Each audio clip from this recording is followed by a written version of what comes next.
नमस्कार विद्यार्थी आणि शिक्षक बांधवांनो, पहा आजचा जो गणित विषयाचा इयत्ता 6वीचा जो स्टार्स प्रकल्पांतर्गत संकलित मूल्यमापन 2चा पेपर झाला, त्या पेपरचं उत्तराचं स्पष्टीकरण आपण या व्हिडिओमध्ये पाहणार आहोत. त्याद्वारे तुम्हाला किती मार्क मिळाले हे या ठिकाणी समजून जाणार आहे आणि आपण आपले लिहिलेले उत्तर आहेत ते बरोबर आहेत का नाही याची देखील खात्री होणार आहे.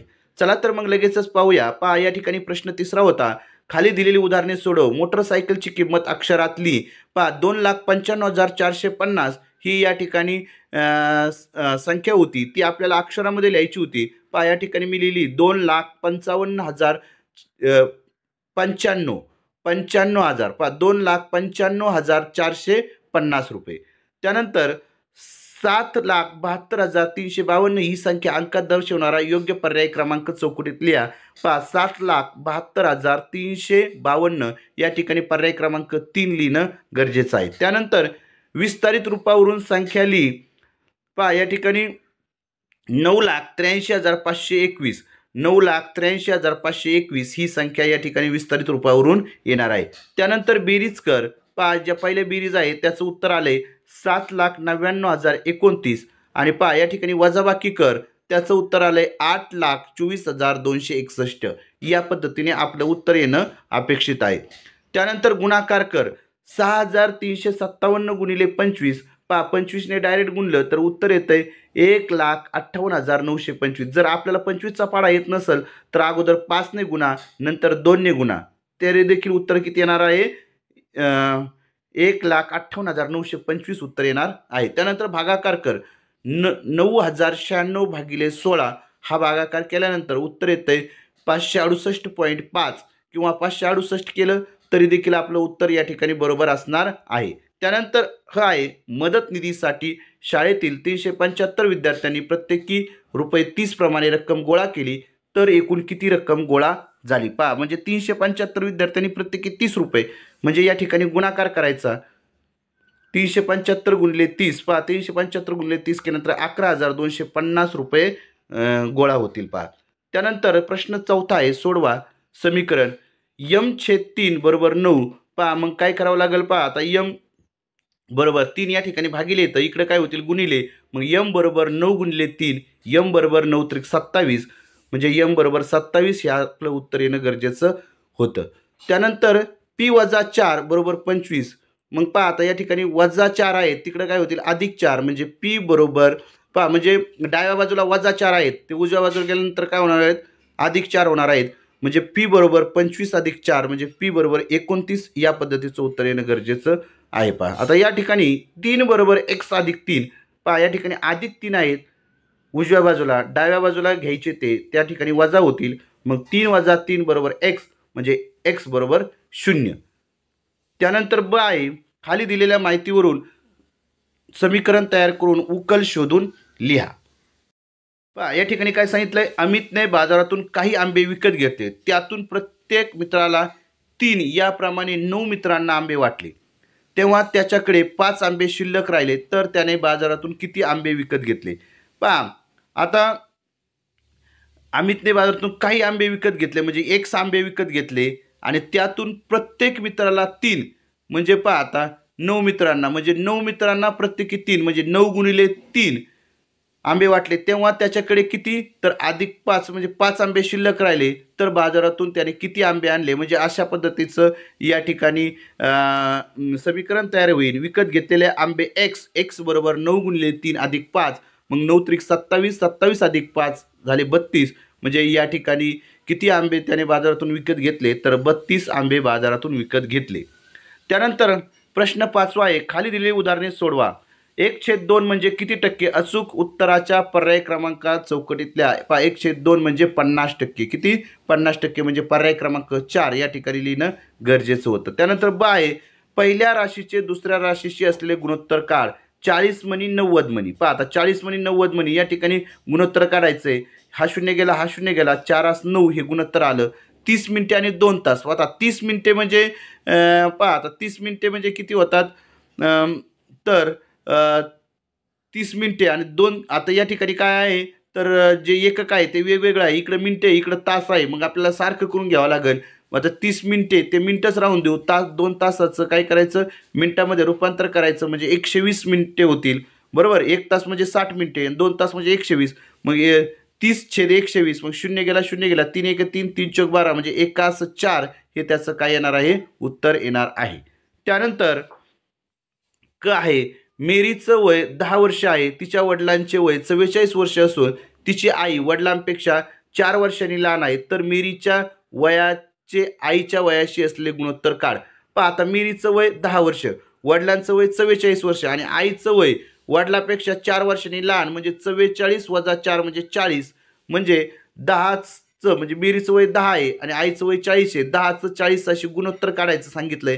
मग 10/40 1/4 हे या ठिकाणी गुणोत्तर येणार आहे. त्यानंतर प्रश्न 6 आहे, खाली दिलेली उदाहरणे सोडवा. दुकानदाराने एक मोबाईल 8,400 रुपयास खरेदी करून ग्राहकाला 9,750 रुपयाला विकला, तर त्याला या व्यवहारात नफा झाला की तोटा आणि किती रुपये. पहा आता खरेदी किंमत आहे 8,400, विक्री किंमत आहे 9,750, म्हणजे विक्री किंमत जास्त म्हणजे नफा होणार आहे. म्हणजे पहा आता विक्री वजा खरेदी म्हणजे 9,750 वजा 8,400 म्हणजे 1,350 रुपये काय होणार आहे नफा होणार आहे, 1,350 रुपये. त्यानंतर ब आहे, सोनम व सुजयने 1,200 रुपयांच्या राख्या विकून रुपये 400 नफा मिळवला, तर किती टक्के नफा मिळवला हे शोधण्यासाठी कृती पूर्ण कर. पाहता विक्री किंमत किती 1,200 रुपये बरोबर, मिळवलेला नफा 400 रुपये, म्हणजे खरेदी किंमत बरोबर विक्री किंमत वजा नफा. म्हणजे या ठिकाणी खरेदी किंमत किती आहे, ती विक्री किंमत किती आहे 1,200 आणि मिळवलेला नफा 400, म्हणजे 800 रुपये या ठिकाणी खरेदी किंमत झाली. मग शेकडा नफा बरोबर, पहा आता शेकडा नफा बरोबर काय, शेकडा नफा छेद 100 बरोबर 400/800, म्हणजे या ठिकाणी शेकडा नफा बरोबर 400/800, इकडे 100 भागिले तर इकडे काय होतील गुणिले. मग या ठिकाणी ह्या जर या ठिकाणी सोडवलं तर शेकडा नफा येतोय 50%. किती 50%.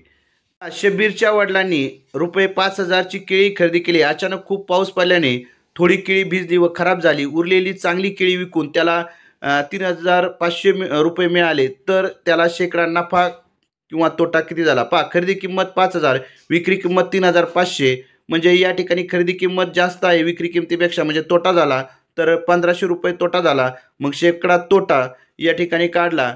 पहा आता या ठिकाणी जी मांडणी आहे ती समीकरण अशा पद्धतीने तयार झालं, 100 गुणिले 1,500 छेद 5,000.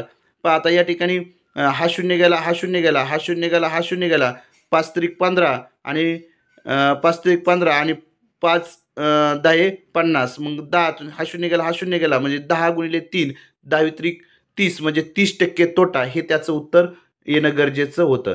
त्यानंतर प्रश्न 7 आहे, खालील दिलेली उदाहरणे सोडवा. बचत खात्यातून व्यवहार करण्यासाठी खातेदारास बँकेकडून दिल्या जाणाऱ्या कोणत्याही 2 सुविधा लिहा. पहा आता या ठिकाणी पासबुक दिलं जातं, chequebook, ATM card, mobile banking, SMS banking, अशा पद्धतीच्या जे सुविधा 2 सुविधा लिहिल्या तर 2 मार्क या ठिकाणी आपल्याला द्यायचे आहेत. त्यानंतर विभूतीने रुपये 15,000 10,000 7 दराने 1 वर्षासाठी बँकेत ठेवले, तर 1 वर्षानंतर तिला एकूण किती रुपये मिळतील.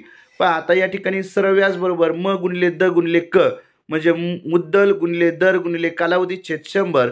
पहा आता या ठिकाणी काय आहे तर 15,000 7 दराने 1 वर्षासाठी, म्हणजे या ठिकाणी 15,000 गुणिले 7 गुणिले 1/100 बरं उत्तर येतं 1,050, म्हणजे रास बरोबर काय सरळ व्याज अधिक मुद्दल. पहा आता सरळ व्याज किती आहे 15,000 अधिक 1,050 म्हणजे 16,050 रुपये या ठिकाणी एकूण रुपये विभूतीला मिळणार आहेत 1 वर्षानंतर. त्यानंतर पुढचा आहे प्रश्न 8वा, खालील दिलेली उदाहरण सोडवा. चौकोन PQRS निरीक्षण करून खालील प्रश्नांची उत्तरे लिहा. चौकोनाच्या कर्णाची नावे. पहा कर्ण PR आणि कर्ण SQ अशा पद्धतीचे 2 कर्ण आपल्याला लिहायचे होते, कर्ण PR आणि कर्ण SQ. त्यानंतर चौकोनाच्या सम्मुख कोनांच्या जोड्या, कोन S सम्मुख कोन Q आणि कोन P सम्मुख कोन R या पद्धतीच्या या सम्मुख कोनाच्या जोड्या आपल्याला लिहिणं अपेक्षित होतं. चौकोनाच्या चारही कोनांच्या मापांची बेरीज किती असते. अचूक उत्तराच्या पर्याय क्रमांक चौकटीत लिहा. तर चौकोनाच्या चारही कोनांच्या मापांची बेरीज 360 अंश असते, म्हणजे पर्याय क्रमांक 4 या ठिकाणी चौकोनात लिहायचा होता. त्यानंतर प्रश्न 9 आहे, खाली दिलेली उदाहरणे सोडवा. इष्टिका चितेच्या कडांची एकूण संख्या दर्शवणाऱ्या अचूक पर्याय याचा क्रमांक चौकटीत लिहा. पहा इष्टिकाची तिचे ज्या कडा आहेत त्या 12 कडा आहेत, म्हणजे पर्याय क्रमांक 4 हा अचूक आहे. म्हणून या ठिकाणी 9व्या प्रश्नाचं उत्तर लिहिलंय पर्याय क्रमांक 4 12 कडा. त्यानंतर ब आहे, खालील प्रत्येक त्रिमितीय आकृतीची पृष्ठे व शिरोबिंदूंची संख्या लिहून सारणी पूर्ण करा. पहा आता घनाला किती पृष्ठे आहेत, तर 6 पृष्ठे आहेत. शिरोबिंदू किती आहेत, तर 8 बिंदू आहेत. त्यानंतर चौकोनी सूची तिला 5 पृष्ठे आहेत आणि 5 शिरोबिंदू आहेत.